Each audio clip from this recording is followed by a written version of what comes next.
So tonight we're going to deal with the subject of the mitzvah of teaching your child on the night of Pesach. Start this. Okay, the mitzvah is called V'higadta levincha. You shall teach your child. And that's a one-time a year special mitzvah that we have coming up for Pesach night. And although it's a mitzvah for every father to teach his son, but on Pesach night it's a special mitzvah. Yes? So my babies do Erev Pesach. Yes. So let's say the baby actually comes Erev Pesach, so I gotta clean it up and get it out and... No. So the mitzvah is more when they can understand. I'm going to speak exactly what the object is, what the objective is to speak about on the night of Pesach. But that's the mitzvah. The mitzvah is, it's called mitzvah of V'higadta levincha. You should teach your child about the whole story of what happened when we went out of Egypt. And you should start, there's not just to say over the story, there's guidelines how to do this, because the truth is every night of the year we say, we speak about the fact that we left Mitzrayim, we left Egypt. And we say it in the evening Shema. We say in Shema, the reason why we have the third paragraph of Shema is because we want to say in the end of the third paragraph, Ani Hashem asher hotzei eschem, I am God who took you out of Mitzrayim. The truth is, every night and every morning we mention the fact that Hashem took us out of Egypt, that God took us out of Egypt. So being that really there is a mitzvah every night of the year, and every morning of the year, there's a special mitzvah. So what is this special mitzvah now on Pesach? Right? You'll notice next time you say Shema, look in the third paragraph of the Shema, and it will say there in little letters, you should have special intent that you're going to do the mitzvah of speaking about the taking God took us out of Egypt. So it's a special mitzvah that they speak, and they say you should have in mind. If you don't have in mind, you get the mitzvah, you get the command also, because there is a subconscious intent that a person has. Because why is he saying it? Why is he saying the Shema? The Shema is also a mitzvah to say every morning. Let's say a person forgets that he's having in mind that he wants to do that command of saying Shema. He gets the mitzvah anyway, because subconsciously that's why he's saying the Shema. And the same thing would be with the third paragraph of Kriya Shema. The reason why we say it is in order that we should be able to speak about the fact that God took us out of Egypt. And that's a mitzvah for every morning and every night. So what is different about this? Why on Pesach night, all of a sudden we have a special mitzvah? We should say over the story of leaving Egypt. Why is that a special mitzvah more than every other night of the year? Right? That should be one of the questions. Manishtana, why is this night different than every other night? Why is there a special mitzvah to speak about the leaving of Egypt if we say about it every night and every morning, even to top it all off, every morning also? So this question was asked to one of the great people. His name was Reb Chaim Brisker. Reb Chaim Brisker, he started the Yeshivas Brisk, which is now in Israel. And he says that there's differences that you have to analyze. There's a few differences between every night and the night of when we left Mitzrayim. And the difference is, number one, you have to look at how do we say the story. On Pesach night, we don't just sit down and start saying over the story that, we say that just God took us out. It's not like a regular story. Because usually, the way that you would have thought is that you should get up and you should dramatize it, and you should start speaking, all the, you stay over the whole story. That's really what the words are. You would have thought it's a story. But the Gemara says, the Talmud says it has to be through a question and answer. It's called Sheila V'Tshuva. It has to be, you ask a question, and they have to, or the child asks a question, the child asks the four questions, and you answer. Right? The child sees the dipping, he says, why are you dipping? So you have to answer. It's all through question and answer. The child sees, why are you eating matzah tonight? You don't eat matzah any other night. So he asks the question, and you give the answer. And then you go through all the other questions. Why are you eating maror? Why are you eating charoises?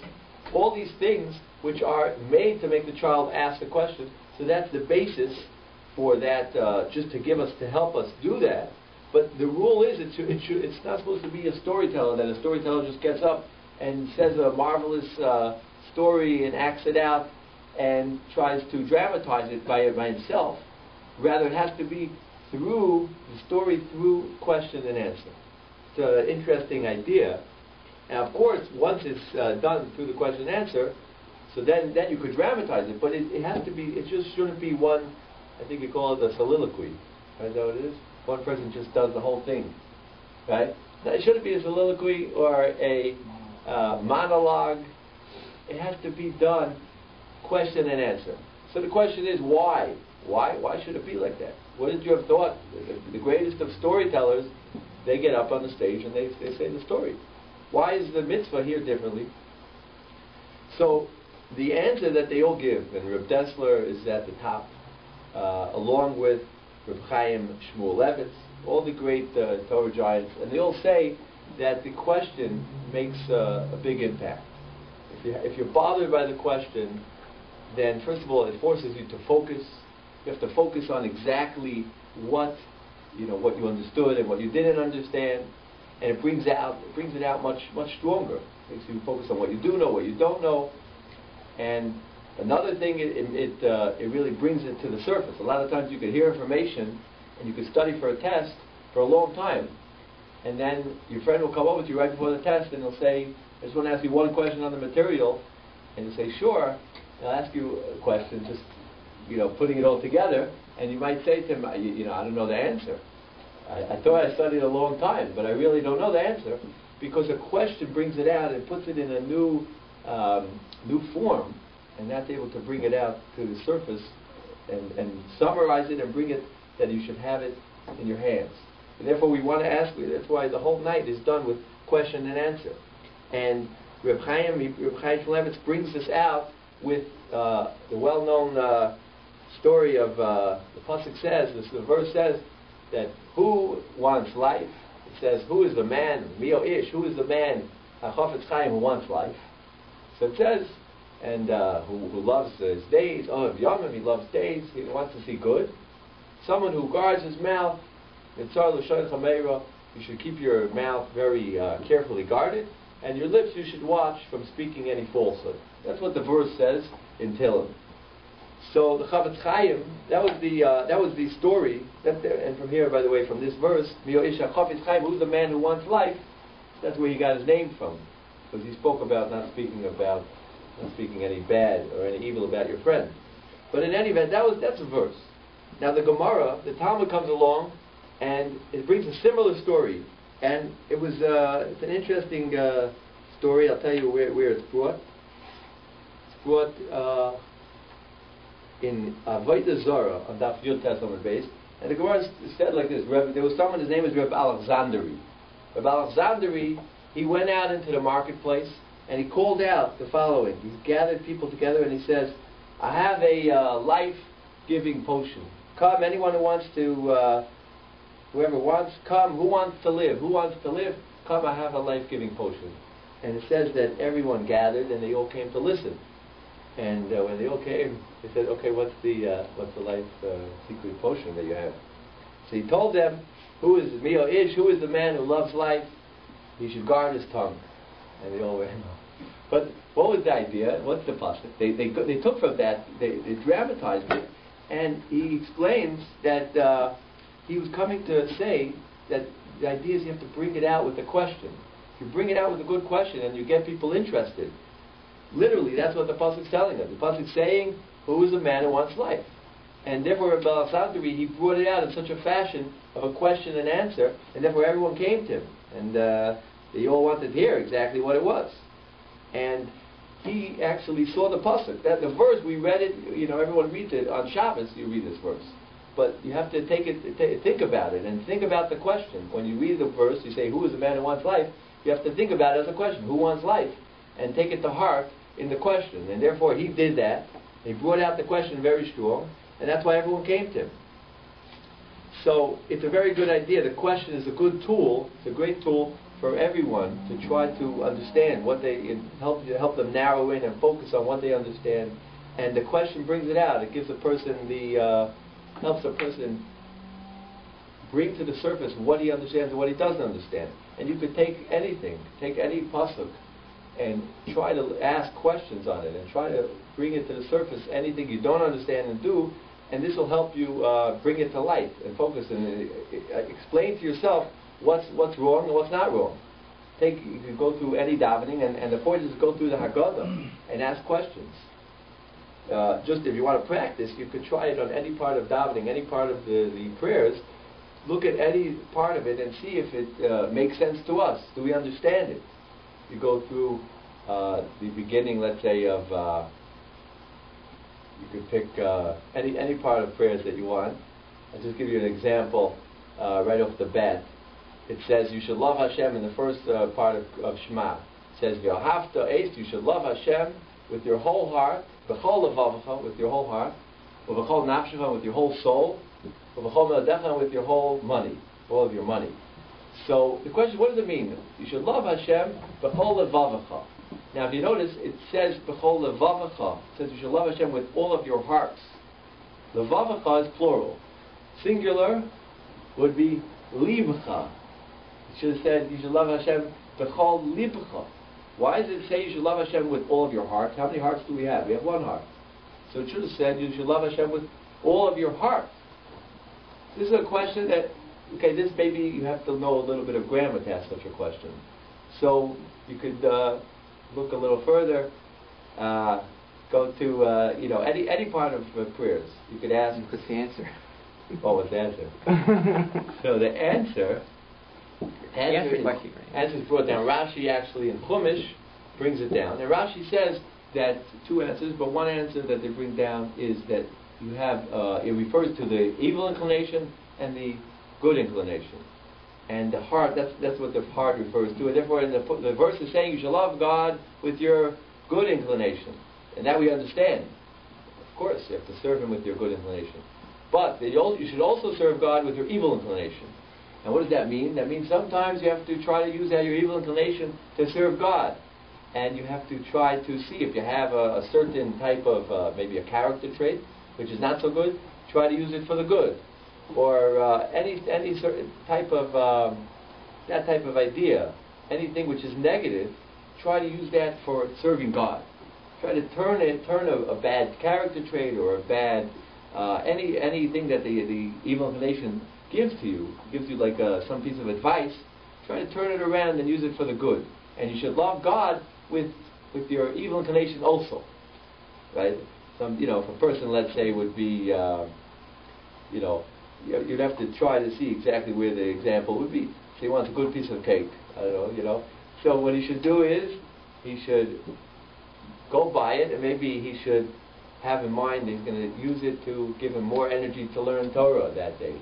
And he should make a beautiful blessing over it. And he should even give some to his friend. And he could make that activity into an inspirational, spiritual experience. Or any bad character trait also, if a person has pulling him, he should try to use it out for the good. So, every person would have to see, but that's the idea, to use the evil inclination for the good and love God with that, with the evil inclination also. That's one pshat that Rashi brings. And the other pshat Rashi brings is you should love God with all of your heart. So there he says, B'chol levavcha. So there he learns that it's not, we can take a look at the Chumash. I'll show you how he explains B'chol levavcha. He learns it completely. It comes to the word complete. I'll read you how he says it. Or maybe maybe we'll stop with one, because I'll tell you why.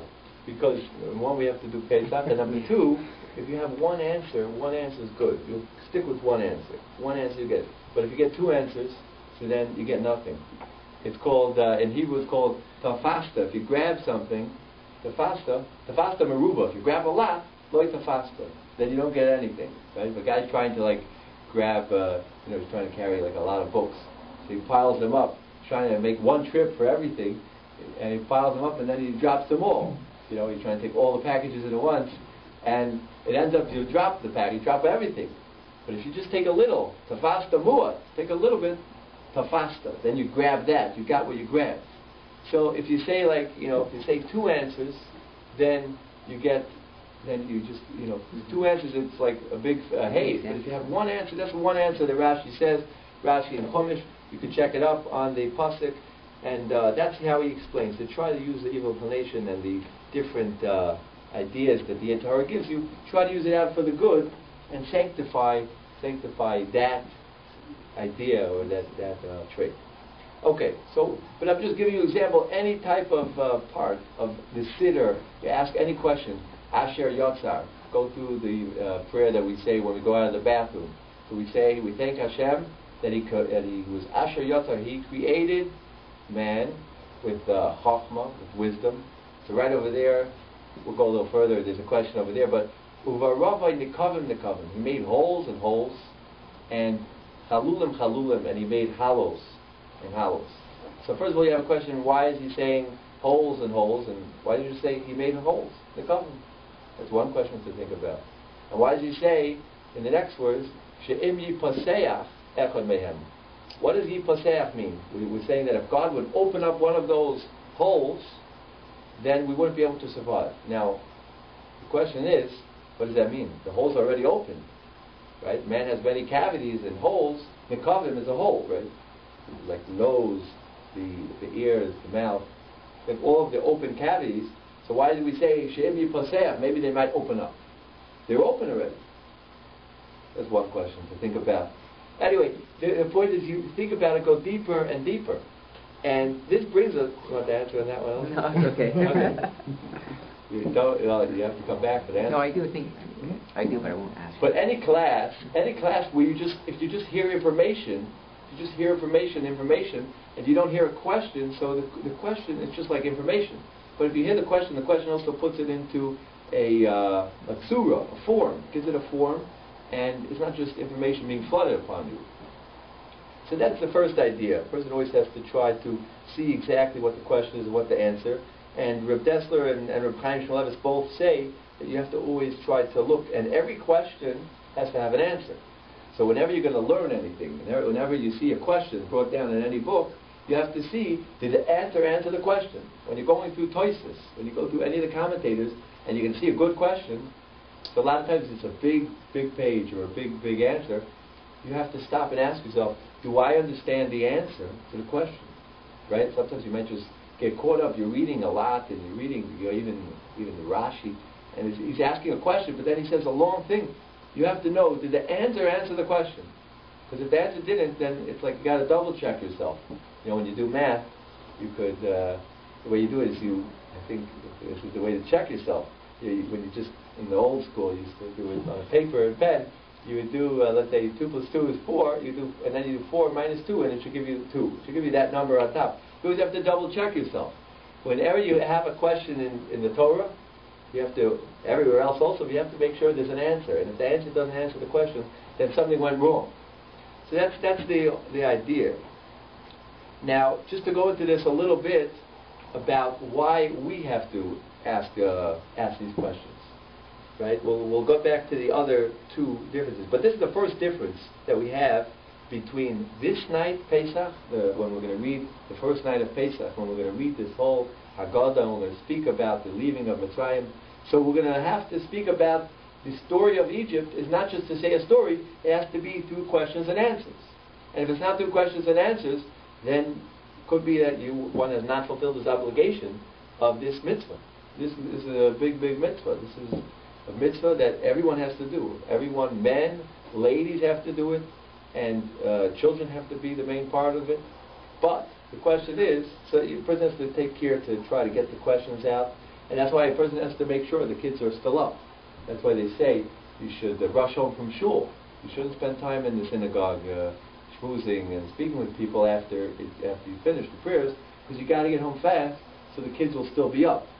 Because if sometimes you'll rush home, it will be late. It will be late because it's getting later. But try to get, if the kids could sleep, that's also good. But the idea is that the kids should be up and asking the questions, and they should hear the answers also. So the question here now I want to ask, which is more relevant to some people, is why do adults have to do this?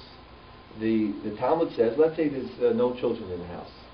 Let's say a person, he's going to be, he's a grandfather, and his kids are not there for the first days with him.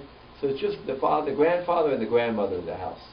So, are there any of the 4 questions? Are there any of the questions asked? Will there be any mitzvah? Will there be any obligation to go through the whole story of the leaving of Mitzrayim? So what's the din, Eli? That, yeah, because you still have to do that, what we're talking about, the question and answer to yourself, to get yourself, make sure that you're self-focusing. Very good. And let me ask you a question. Let's say there's only one person in the house. Let's say he's just an old grandfather, and his wife is not there with him. Talk to himself. Fascinating idea. Why does an old grandfather have to just talk to himself? What's the purpose, right? And let's say let's say he's very, very smart. Let's say he's a big chacham. He's a big wise man. He's one of the greatest of the generation, right? Like let's say today, Rabbi Yashiv. Everyone heard of the great Rabbi Yashiv. He's one of the greatest living today. He just celebrated his 100th birthday. I think it was yesterday. And let's say he would be in his house. Would he have a mitzvah? So he would also have a mitzvah, even though he's the greatest of all the greats. The Gemara is brought down in Psachim. The Gemara says even if you're alone, or if you're with your wife should ask you. If not, who shoel la'atzmo? It says if your wife is not there, you ask yourself the question. So the question is, why should you ask yourself the question? What's the point? It sounds like a little bit of a game, right? I'll ask myself the question and then I'll answer. What's the point? So, person has to think about this question. What do you think, Eli? Keep those wheels turning. Make sure that you're being honest and not just going through the motions just like every other year. Excellent. This is a very beautiful idea. The idea is that you have to keep on asking, and you have to check yourself, and you have to keep on asking all those questions that are really bothering you, and you have to go deeper. And if a person just thinks a little, then he could open up all the storehouses. They say the Chumash and the Siddur, all of this, it's all filled with storehouses of wealth. As I just went through Asher Yotza, right? I asked 2 questions right there. We go through the end of Asher Yotza, we can go through a bunch more questions, right? But the point is you have to keep on thinking and keep on asking. And the more you ask, the more you'll hit more questions. And even if it's between you and yourself, you have to learn how to think. Once a person learns how to think, then he can ask himself questions. He could think about each word. The more you go over it, the more you understand it better. And the Gemara brings down an interesting idea, which is related to, in terms of Torah, that the Gemara says that the Torah is compared to like a little baby eating from its mother. The Torah is compared to that every time the baby comes to the mother to get a little bit of food, the mother gives a little bit more food. Even if the baby just ate, the baby wants a little more, the mother will have a little more. Every time, get a little bit more. Each time you come back, the mother will give a little more. Even right after the mother gives birth, the mother is able to give a little bit and more and more. So therefore the Gemara in Eruvin says that that's the Torah. The Torah is just like that. Every time you go back to the Torah, you get a little more. It doesn't become used up. It doesn't lose its vitality. If you learn one verse or you learn one Gemara, you say, okay, I learned that piece of Talmud. I know that already. There's no such a thing. The Gemara says, the Talmud says, each time you learn it, you get a new drop out of it. It's like a new feeding, and you get more vitality from it and more enjoyment from that piece of the Talmud, or from a pasuk, or from a part of Siddur. And you could go in deeper, and you can ask another question and look at all the grammar and look at everything and come up with different questions. That's what the Gemara says. So therefore, even if a person might be very old, and even if he's very smart, and this we say in the Haggadah, you'll notice right in the beginning, that's what we speak out. Right when we start to speak out the Haggadah, we say that we're obligated to say the story of leaving Egypt. And he says, even if we'll be kulanu chachamim, even if we'll all be wise men, or nevainim, or understanding men, or yoidim esator, even if we know the whole Torah. That's what the Haggadah starts saying, and that's the Haggadah that's coming to speak out this point. Even if we know the whole Torah, still, it's a mitzvah for us to speak this out on this night. Because a person has to grow, and he has to himself go to the next level. He has to always keep on growing and checking himself and asking deeper questions, and again, and basic, and things that he overlooked, or things that he tries to floss over and gloss over. You have to keep on asking and going deeper and asking people and try to get to the higher next level. And this is even, I saw this actually even brought down, and by the great, one of the great earlier commentators. His name was the Abu Dram, and he wants to actually, he asked this question: why was there even a thought that someone who's the greatest of the generation would not be obligated to speak about the leaving from Egypt? What is the chiddush? Right? How do you say chiddush in English? What's the novelty in this? What is it coming to teach us? Of course, everyone is obligated. It's one of the 613 obligations and commandments that we have to speak about the leaving of Egypt.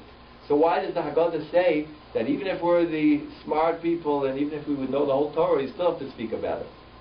And this is the answer. The answer is, you would have thought he knows the whole story already. He knows it's all we go through the Haggadah. We sometimes pick up the Haggadah like, okay, I know this one already. Like reading a book that you read it one time before. That's not the idea. Has to be very different on this night. It has to be that you're picking it up. You're going to get a new idea and you're going to look up new things and you're going to try to get to the bottom of this, because this is the night where we could take out a lot of our faith. This is the night of faith. The matzah actually is called the bread of faith. And when we speak out these ideas and we go into it deeper, then we build up our faith for the whole year. So that's the idea for what we have to try to focus on. And that's the answer. Why you would have thought someone who's very smart and he knows the whole Torah, maybe you would have thought maybe he doesn't have any obligation to say over the story. Because what will he gain? Well, he'll just go over the old story. You could say it in your sleep. Manashtana. You say it to yourself. But that's not the idea. The person is not there just to say it over like by heart. The purpose is to go into each idea and to see how the questions get answered. Right? What's the question? What's the answer? And you have to see what's the answer to the Manashtana. Right? He has 4 questions. What are the answers to the 4 questions? And why aren't there more questions? Why don't we speak about the leaning? Maybe the leaning should be one of the 5. It should be the 5th question. Maybe that should be another difference that we have on Pesach night.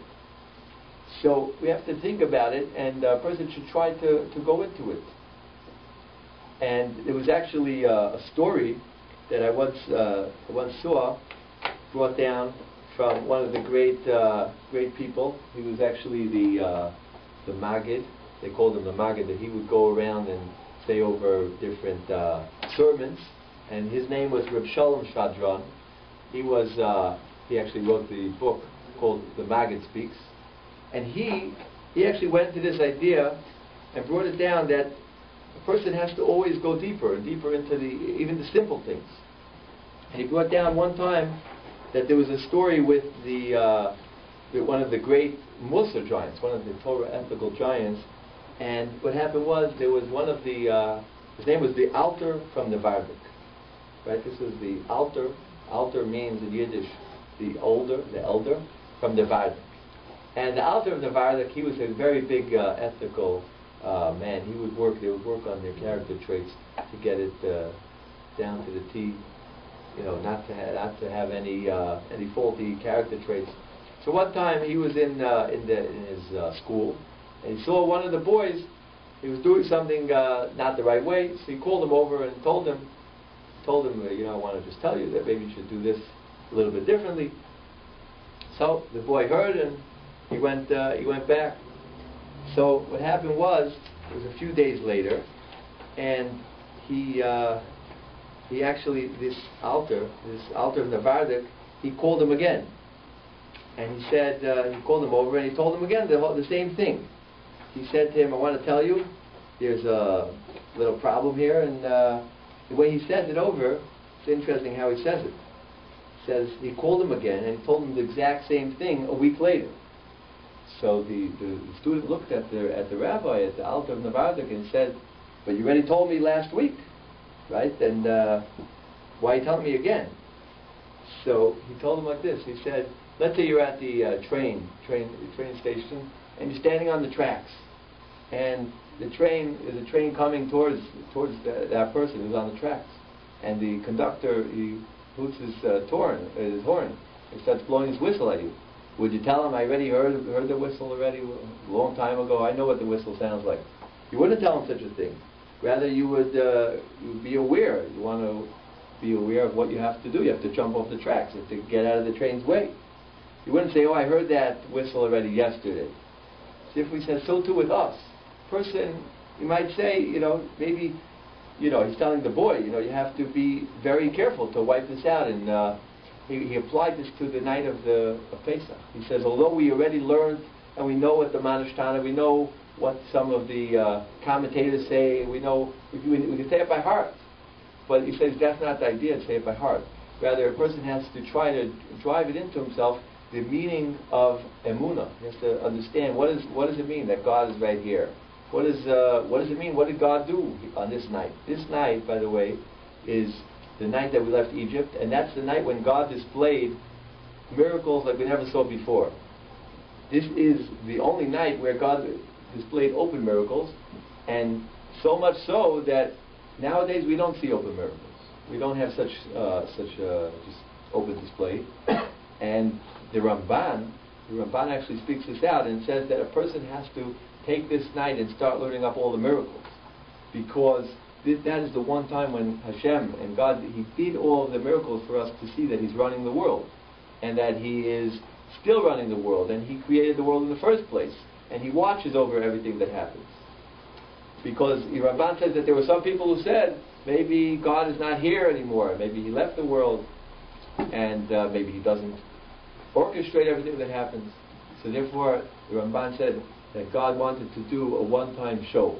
He wanted to put on a one-time show, and this would silence all the people who had the doubts, and they weren't sure if there was really a God, or they would claim, we want to see. Therefore, God did all these miracles in Egypt, and He did all, starting from the dam and the tradea, the frogs. And He went through everything, and if you go through all the different plagues, you'll see, analyze how God showed that He has the rulership over the whole world, over everything. The first 3 plagues were on the sea or the ground or under. The next 3 were on the ground, and the next 3 were in the air. And you see God's superiority in all parts of the creation. And the Ramban says that that's why this night of Pesach is so important. He says that's why we know that you can't even eat a little bit, a speck, a crumb of chametz. Well, why don't we eat bread a little bit? First, people they're making themselves crazy to make sure there's not even a speck of bread in your whole house. We never find that if it's less than an olive's worth of any type of forbidden food, let's say it's it's less than an olive's worth, nothing will happen if a person eats. Maybe he shouldn't eat it, but why do we find that it's so bad that you can't even have an olive's worth? And Ramban also speaks out, why do we have so many of these festivals where we speak out how God took us out from Egypt? We say Pesach, Sukkot, we have tefillin, we put on the straps every morning to remind us that God took us out of Egypt. We have more mitzvahs which tell us about the fact that God took us out of Egypt, like the lot of the redeeming of the firstborn. And you go through all these different mitzvahs. Ramban says even the mitzvah of mezuzah speaks about going out of Egypt. So the question is, why do you need so many mitzvahs to tell us about the leaving from Egypt? And the Ramban's answer is because this was the one time that God showed His superiority to everyone in openness. Just open, without any, wasn't hidden, like today. Today we live in Olam. Olam comes from the word hidden. Helam, to be hidden. That now we don't see God's hand so openly. But there Hashem put on the one-time show, and therefore He said you should remember all these miracles because it's not going to happen so fast. So you have to keep on remembering that time. And the famous story that they say over was with Rabbi Yisrael Salanter. That the great Rabbi Yisrael Salanter one time went to the house of a very, very rich nobleman. He was a Jew. And he was telling him, he was speaking to him, and the rich man said, I don't believe that there's a God. Prove it. Do a miracle. Tell God to do a miracle right now. I want to see. So Rabbi Yisrael Salanter, he said, but God doesn't do miracles to any person. He just steps up and say, I want a miracle. It has to be the right time, the right setting, the right place, and the right, everything has to be, you can't just do it just on the spot. So this man, he wasn't so convinced, he was a little skeptical. So he told her, he was arguing a little bit. So Rabbi Yisrael Salanter told him, I know your daughter, she plays the violin. I know she's one of the best in the whole St. Petersburg in Russia. So you know what? I want her to come right now, bring her to the living room, and tell her to play Beethoven's Fifth. Right? Tell her, bring her in right now. Tell her there's a great rabbi, and we want to hear how good she is. If she's really so good, tell her we want to hear good classical music. So, the rich man, he goes, he hears, he figures, he'll call his daughter. He says, come, let's play just one piece, a whole big piece. And she was like one of the best, right, she was one of the most sought out in the whole world, top violinist. So the rich man asks his daughter, come into the living room, come, it's just me and the rabbi, just come inside. So she says, what do you mean? I'm just going to come and play in the living room here. I need the right setting. I need a stage. I need lights. I need a crowd and everything, and the right background and the right place where I'll put the violin, and how to sit and stand and put my foot up. You know how to play the violin, the whole, you know how to do it. So therefore he said, so the daughter came back, and she told her father, I refuse. I'm not going to do it like this. You get me a stage, and we'll get a stadium, and we'll get the whole lights and everything. The setting will be perfect, and then I'll do it. But she told her father, I'll tell you what. Tell the rabbi, that here's my certificate. Show him the certificate. This is from the whole the committee from St. Petersburg, the musicians, that I got the winning award, and I'm the best violinist in all of St. Petersburg. So show the rabbi the certificate. So the father had no choice. He comes back to Rabbi Yisrael and he says to him, here's the certificate. This is the proof that she's the best violinist.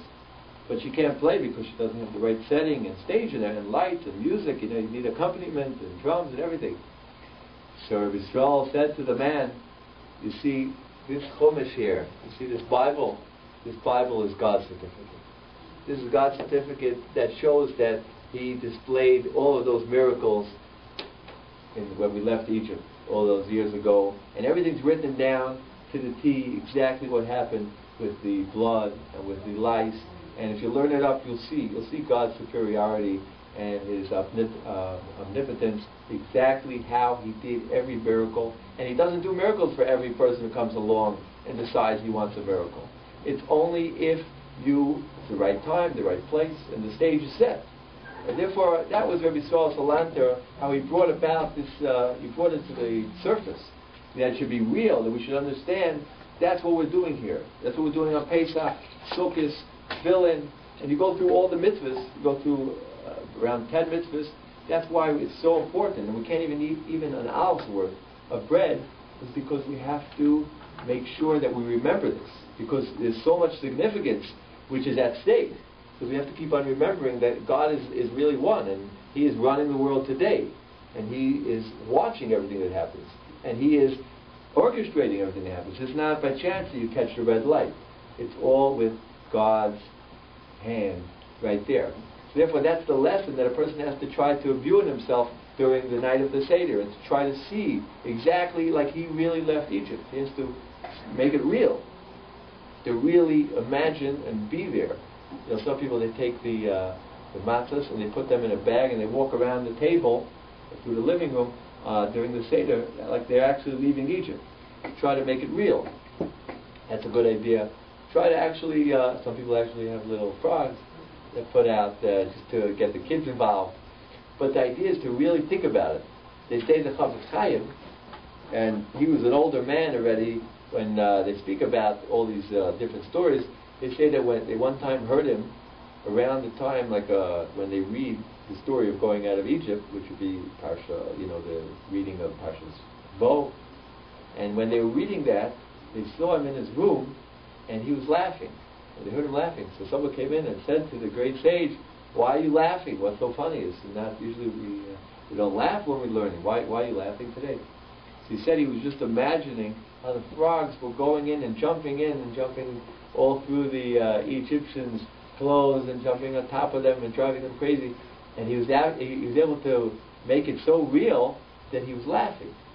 So this is the idea that night of Pesach, to try to make it real, to actually feel that you're actually leaving Egypt, and through that you also see God's hand in all of the miracles, and from there we'll get to true belief in God.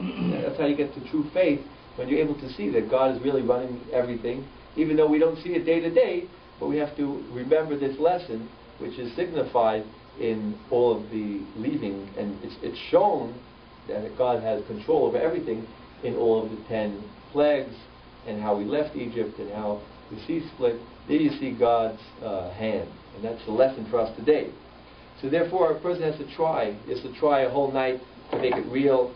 And even if he's very old, and even if he's very, smart, and he read through the Haggadah, but he should try to think of new questions and try to look at it again from a new angle. And the more you think about it, the more you'll get. Like the Torah from a baby to the mother. Every time you think about it, you get a new question. You think good in the right way, and you get a new answer. So therefore, that's the idea, even for people who are very smart and very wise. So let's go a little bit further now. That's the first idea. And the way to do this is also we're speaking out with question and answers. And that's the first difference from this night of Pesach to every night of the year. Every night of the year we have to speak about the leaving of Egypt. That is a mitzvah.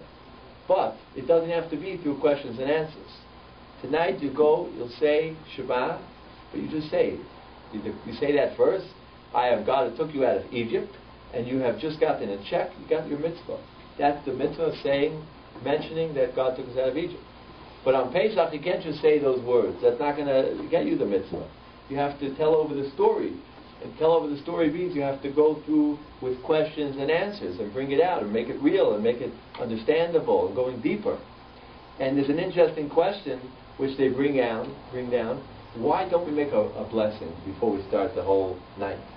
Right? When we get up to, we break the middle matzah, and we're about to start the whole Seder, start the whole thing at that Pesach night. We're about to do a real commandment. It's one of the 613 mitzvahs, to speak over the story that we left Egypt. So why don't we make a blessing? Right? We make a blessing when we put on the tefillin in the morning. We make a blessing for every mitzvah, just about. Right? We make a blessing tzitzis when we put on tzitzit. Make a blessing for all the mitzvahs, just about. So why isn't there a blessing before we start to speak about the leaving of Egypt? That's the question which was raised a number of years ago. You ever heard this interesting question? So now you hear it. So now this is the question. The Maharal asked this question. Maharal asked this, and I'll tell you where it is if you want to look it up. And the Maharal, what he says is that you're right. It's a real mitzvah, and he says you really should make a blessing. But he says it's dependent on one thing. It's not just like an action. Like you take a lulav, you shake the lulav, you get the mitzvah, you get a check. You just have done the commandment. But here it's not an action, rather it's something which involves your brain. He says you have to understand and you have to integrate it into your mind that we actually left Egypt. And therefore, since it's dependent on your brain and your mind to understand it, he says things which require understanding to do the mitzvah, to do the commandment, we don't make a blessing on. Why? Very interesting. He says the reason is because maybe you won't do it correctly. Maybe you won't understand it correctly. He says maybe you won't really, you'll just be reading it, lip service. And you just go through the Haggadah like you did it 20 years ago and 10 years ago, the same old story.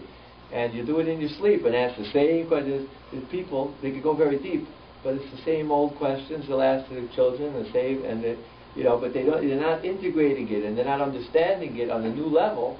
So maybe they won't be getting their mitzvah, because that's his Maharal's words. Maharal's words are, if he doesn't understand an Eino Maven, if he doesn't understand what he's saying, Lo Yatsi De Chavasa. And therefore, we don't make any brachos. This is his rule. The rule is we don't make any blessings on a mitzvah if it's dependent on your mind understanding it. Right? So you'll think, there's your homework. Maybe you'll think of if there are any. On the top of my head, there are no mitzvot that we make a bracha on which involve the understanding of the brain, and therefore, this night of Pesach, where it's dependent on a person raising himself up to the next level, understanding how he left Egypt, right? Even if he's very old and he's very wise, he still has a mitzvah. But the mitzvah is not just to say it over, right? Because if the mitzvah was just to say it over, like every night of the year, so I can understand, maybe if he would be alone, maybe he wouldn't have to say it. Or, like we said, like that we thought, maybe he wouldn't be obligated to say the leaving of Egypt because he's not going to gain anything. But that's not the mitzvah. The mitzvah is to go deeper, to take it to the next level, to understand better, to raise up your level of belief in God, understand a little bit more. What exactly were the miracles? How did God do it? What was the whole circumstances? And when a person does this and he goes deeper and he looks and he actually feels that God is taking him out of Egypt, then he has raised himself up to the next level. He has understood deeper the whole leaving of Exodus, of Egypt, and then he has gotten his mitzvah. Then he's gotten a mitzvah, so then he could make it. Then he would have been able to make a bracha. But not every person can do that. Some people will just go through it by rote. Some people won't understand it so good. Maybe they won't have the proper Rebbe there to teach him, or maybe they won't understand what they're saying, or they think they understand. But if they don't really understand, they don't get the mitzvah, and therefore they can't make a blessing on this night. Yes? You say, there's mitzvah to leave Mitzvah and the bracha, but that's, so would you say that because that's only lasso, so long as you're involving yourself? The interesting thing is when a person learns Torah, there's a big idea that says that when you just say the words, there's a question if you have to understand the Torah. There's an interesting question which they speak about in the Fri Apr. Fri Apr was a famous sage who spoke out this question. Do you have to understand? When you say words of Torah, and you say in the morning, person's sleeping still, he says, and he doesn't think about it, so it appears that you still have done the obligation of speaking words of Torah, even though you don't understand it. So based on that, you can look into that deeper, you can look up the source, but the Fri Apr says that based on that, when a person in the morning he's not able to concentrate so much, he still has done the mitzvah of learning Torah. So it appears it's not only based on your understanding, but there it's speaking words of Torah itself is the mitzvah. So based on that, you could make a bracha on the Gada. But the mitzvah of Haggadah is not a mitzvah of learning Torah. The mitzvah of Haggadah is not just learning Torah. That's the mitzvah that we have every day of learning Torah. La'asok b'divrei Torah, to learn Torah. But on Haggadah, it's not a mitzvah to learn Torah. It's a mitzvah to tell over the story of the leaving of Egypt and to feel like you are actually leaving. And to understand it, understand exactly what was the miracle and how did it come about, and to see yourself leaving Egypt and seeing yourself raising to the next level of believing in God. That's the mitzvah. It's not just a mitzvah to learn Torah. There's no mitzvah of learning Torah. If anything, that is a good point you're raising. How do you have all the great people, they have to leave their base measures, they close all their books, they go out of the synagogue, and they don't learn a whole night. A whole night. You see what it says about the greatest of the rabbis. We'll read right in the first, that paragraph, right at the beginning of Haggadah, it says that Rabbi Akiva, Rabbi Tarfon, they were sitting there a whole night until their students came to them and told them, it's already the morning time. The morning star has come up, we have to say the Shema. So you see, they spent the whole night. And they weren't learning what they closed the books from the synagogue. They were going telling over the story. So why did they do that? You see from here that it's a different mitzvah. Here the mitzvah of the night is to get involved in experiencing the leaving of Egypt. And even if it means you have to close the Talmud and now you have to go experience it because it's a different mitzvah. It's not just to learn Torah. It happens to be you will get a mitzvah. If you're learning part of it is Torah, you will get another mitzvah at the same time of learning Torah. It happens to be you get a mitzvah of learning Torah. But even though, right, that would be the difference. If a person says over this whole paragraph of the great rabbis were sitting there and they were learning a whole night, and you don't understand what you're saying, so you might get a mitzvah of learning Torah, but you won't get a mitzvah of saying over the story of leaving Egypt, because that's where the difference comes. Yes? Just one question. How come when they learned all night, when did they eat the afikomen? So that would be part of it. They had to have eaten afikomen before midnight. Because what if they sit there to actually to the Shema, no? Yeah, so they probably ate, and then they continue speaking about it.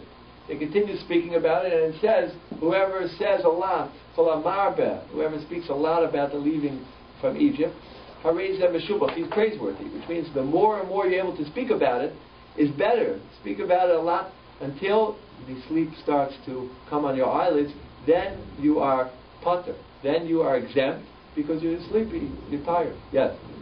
An alternative answer to Eddie's question about the Birchas Torah, the brachas we say in the Torah in the morning. I know that it's not even that clear that it's actually a Birchas mitzvah, that it's even a blessing for mitzvahs. There's a whole opinion that says that since women say it, why do women say it? Because they don't have the mitzvah of Talmud Torah. Why do they say... why do they say the Soka Divrei Torah and all that? They don't even have a command for that. So there's a whole source that says that it's actually a praise, Birchas Shvat. Ah, interesting. There's a whole dispute. It's not so clear that it's even a Birchas mitzvah. Interesting. So that's an in-depth answer. We will have to analyze the bracha. Mike is suggesting that it could be a Birchas HaShvach, a praise, a bracha for praise. And if that would be the case, then you wouldn't have to say anything at all after the bracha. You wouldn't have to say. And that, according to that opinion, it's just a minhag to say that. Very good. So that's more it's another opinion. But the classic, I was just saying the other way, is really learning. So this is the idea. The idea is to get it into your bones and try to think about it and prepare. You have to prepare a little bit before the Seder. Try to think about it. Just basics. Not to go. It doesn't mean you have to take out all the books on the shelf. You could just take out a simple, the classical Haggadah with the simple Pashut, a good commentator, and start to attack it, even with a study partner, and try to look for different. Try to understand it. You don't even have to ask questions. Just understand what it says. Look for the question and the answer. So here's the first thing you have to think. It says another difference. So this is the first difference that we have between that every night of the year we have to speak about the leaving of Egypt. But on Pesach is a different mitzvah because you have to do it through question and answer. The second difference is on Pesach night you have to speak about the story has to start with the Genos. It has to start with the disgraceful part and end with the Shvach. And end with the praise, the good part, right? We start off with the sad, disgraceful part, and you have to end with the good part. And if you don't do that, and you just tell over the good part of the story, and you start from right when the Mako started, right when the plague started, then you didn't get the mitzvah. The mitzvah is to start with the bad, disgraceful part and go to the good. So this is another difference, because every day of the year all we do is say those words that God took us out of Egypt. So what exactly is that? Let's go into that for a minute. What does that mean? We start with the disgraceful part and we go till the exalted and the praised part of the leaving of Egypt. So is an argument in the Talmud. What exactly was the disgraceful part? So it's between Rav and Shmuel, like almost every argument. One of them says that if you have to say the words mitchila, in the beginning we served idols. We used to serve idols in Egypt, and now you go through the whole story, how God then after we came up, and then God took us out of Egypt, and then we get to the climax, and God took us out. So that's the first view. The other view is that it doesn't refer to that. Rather, it refers to the actual hard work that they did when they were in Egypt. And that is the other view. I think Shmuel says that one. So a person has to think about that a little bit. And here we go to two different things. Here we got it. It's a Gemara Pesachim Kuf Tes Zayin. And the Gemara there, Rav and Shmuel. So Rav says, like I said, that they're serving idols. And therefore you have to think about that. And you end off, now God brought us close under His wings, and now we serve God. Now we came to the truth, and we got rid of all the idols. That's Rav. Shmuel says no. We start off with the words, Avodim ayinu lefarei b'Mitzrayim. We start with the words speaking about Avodim, we were slaves in Egypt to Paroi. And then we say Hashem took us out, we took us out with a mighty hand. That's what Shmuel says. What is the argument between Rav and Shmuel? Which means this is very, very big words here.